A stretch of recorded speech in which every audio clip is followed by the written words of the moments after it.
Ja çfarë ndodh kur pini ujë me mjaltë, rezultati do ju befasoj. Mjalti është një ushqim natyral dhe i shëndetshëm i cili përmban shumë minerale dhe vitamina, aminoacide dhe acide organike. Ai ka aftësi kuruese për shëndetin si dhe për forcimin e imunitetit për të qëndruar i bukur. Sot shumë njerëz në botë konsumojnë çdo mëngjes një gotë me ujë të përzier me mjaltë. Në fakt, nëse pini mjaltë në orare të ndryshme, do të keni favore të ndryshme. Të gjithë e dimë se uji është i pazëvendësueshëm për shëndetin. Trupi ynë përmban rreth 80% ujë.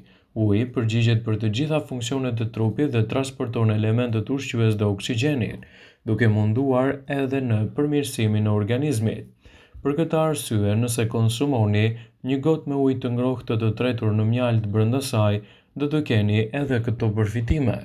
Forconi imunitetin, pastroni helmet nga organizmi, pastroni lëkurën, ndihmon në dobësim, përmirëson shëndetin e fytit, redukton gjithashtu edhe luhatjet tuaja të imunitetit.